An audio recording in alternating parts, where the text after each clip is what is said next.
Vous aussi, vous trouvez qu'il est plus agréable de passer l'été dans les Calanques que dans le centre-ville de Marseille ? En dehors du cadre paradisiaque, ce qui change entre ces deux types de lieux, en été, c'est la température. La raison ? Le phénomène d'îlot de chaleur urbain. C'est une différence significative de température entre la ville, où il fait plus chaud, qu'en périphérie. Cette surchauffe urbaine empêche même la ville de se refroidir correctement la nuit. En période de canicule, il a été mesuré jusqu'à 8 degrés de différence entre une zone urbaine et sa campagne environnante. Ce phénomène peut également se coupler avec des problématiques de qualité de l'air. Les grandes métropoles sont donc particulièrement vulnérables puisque ce sont les premières touchées par les conséquences sanitaires et économiques des îlots de chaleur urbains. Inconfort et pénibilité au travail, crampes, syncopes, coups de chaud, mais aussi surconsommation d'électricité pour la climatisation, de l'eau, sans parler de l'inconfort en ville quand il fait trop chaud. Cependant, au sein d'une même ville, il existe des variations de température d'un quartier à un autre, d'une partie de la ville à une autre. L'îlot de chaleur est avant tout un phénomène local qui peut varier d'une rue à l'autre, d'une place à une autre. L'aménagement urbain a un impact direct sur les îlots de chaleur. Plusieurs facteurs peuvent limiter toutefois le phénomène. Les matériaux choisis, leur couleur, la place de l'ombre, la végétation, les courants d'air urbains, la présence de l'eau et tout un tas d'autres facteurs qui renforcent ou au contraire affaiblissent le phénomène d'îlot de chaleur.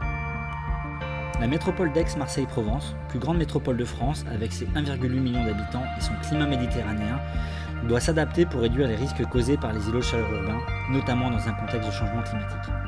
Les risques résultent des interactions dynamiques entre les aléas climatiques, l'exposition et la vulnérabilité de la ville. En effet, les aléas climatiques vont être accentués à Aix-Marseille-Provence alors que les étés sont déjà secs avec l'augmentation de la durée et de l'intensité des vagues de chaleur ainsi que du stress hydrique. Par ailleurs, le territoire est particulièrement vulnérable aux îlots de chaleur. Très vaste espace urbain, présence d'une population âgée, parfois en précarité. L'exposition d'Aix-Marseille-Provence aux dommages est aussi importante puisque la ville présente une forte densité de population et possède des sites économiques de portée nationale et internationale. Conscient de ces enjeux, la métropole Aix-Marseille-Provence souhaite mieux prendre en compte la régulation des îlots de chaleur urbains en apportant des réponses réglementaires, notamment via le plan local d'urbanisme intercommunal, et opérationnel au travers de nouveaux aménagements et d'une stratégie de végétalisation. Pour construire une stratégie efficace de lutte contre les îlots de chaleur urbains, il faut déjà identifier où se situent les zones les plus sensibles. Une cartographie satellite thermique du territoire est une première approche qui permet de prendre connaissance des quartiers chauds ou frais du territoire.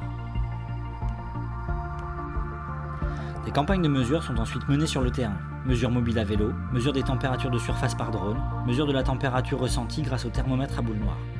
Ces mesures sont complémentaires à la première cartographie pour identifier précisément les zones sensibles et mieux comprendre localement le phénomène. Une analyse pourra ensuite être faite pour identifier les quartiers prioritaires, permettant une mise en œuvre concrète de solutions adaptées à la lutte contre les îlots de chaleur. Des démarches similaires ont lieu dans d'autres métropoles. Afin de gagner en efficacité, le partage de bonnes pratiques est donc nécessaire. Nous nous inspirons donc des retours d'expérience d'autres territoires afin de mieux identifier les solutions qui fonctionnent. Nous identifierons ensuite 15 zones prioritaires de Marseille-Aix-Provence sur lesquelles nous utiliserons 3 outils développés par E6 Consulting et l'atelier paysage. L'outil Score ICU, Score Perméabilité et Arbre en ville.